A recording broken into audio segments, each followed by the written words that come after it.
வணக்கம். நான் உங்கள் ஜனா பேசுகிறேன். இப்போ என்ன கண்டென்ட் பார்க்க போகிறோன்னா, போலீஸ் வருகையால் வீட்டில் ஏற்பட்ட பரபரப்பு, பதட்டத்தில் ஈஸ்வரி என்ன விஷயன்றதை டீட்டெயிலாக பார்க்கலாம். பாக்கியலட்சுமி சைடில் இந்த பாக்கியா வீட்டுக்கு வந்த போலீஸ் பொண்ணு விருப்பம் இல்லைன்ற மாதிரி எங்களுக்கு கால் பண்ணுறதா சொல்கிறாங்க. அதுக்கு கோபி அப்படியெல்லாம் இல்லை சார், இந்த மாதிரி அதை கேட்டு வந்த போலீஸ் என்னவாக இருந்தாலும் பொண்ணோட விருப்பம் இல்லாமல் கல்யாணம் செய்கிறது தப்புன்ற மாதிரி சொல்கிறாங்க. வேறு ஈஸ்வர் இனியாவோட விருப்பத்தோடு தான் இங்கே எல்லாமே நடக்குதுன்ற மாதிரி சொல்கிறாங்க.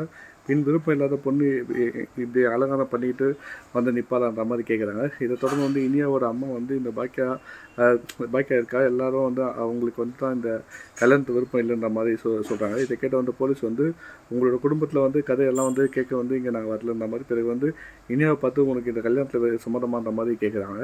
அதுக்கு இனியா உங்களுக்கு கால் பண்ணது நான் தான் அந்த மாதிரி ஒரு குண்டை தூக்கி போடுறான். இதை கேட்ட வீட்டில் இருக்கிற எல்லோரும் ஷாக்காக வராங்க. பின் தனக்கு தெரிஞ்ச ஒரு பையன் கூட பழகினா அதை பிடிக்காத தான் வீட்டில் கட்டாயப்பட்டு கல்யாணத்தை செய்கிறாங்கன்ற மாதிரி சொல்கிறான். இதை கேட்ட நிச்சயம் செய்ய வந்தவங்களாம் இப்போ யாரையும் லவ் பண்ணுற பொண்ணு எங்கள் பையனுக்கு கட்டி வைக்க பையனோட வாழ்க்கை கெடுக்க பார்க்குறீங்களான்ற மாதிரி சொல்லி அங்கே ஒரு கோபமாக பேசுகிறாங்க. எங்கள் போலீஸ் அவர் ஒரு மாதிரி பொம்பளை பிள்ளைக்கு பிடிக்காமல் கல்யாணத்தை பண்ணியிருந்தா நீங்கள்லாம் ஜெயிலுக்கு போயிருக்க வேண்டியது தான் அந்த மாதிரி சொல்கிறாங்க. இதை கேட்ட செலின்னு எல்லோரும் இல்லைங்க, அவங்க 2 பேரும் மட்டும்தான் சொல்கிறாங்க. பின் ஹோட்டலுக்கு போய் நடந்ததெல்லாம் சொல்கிறாங்க. இது இந்த எபிசோடாக நம்ம இன்றைக்கி பார்க்க இருக்கோம். கண்டிப்பாக எப்படி சுவாரஸ்யமாக கொண்டு போகிறாங்கன்றத பார்த்துட்டு அதை பற்றி பேசுவோம். தேங்க்யூ.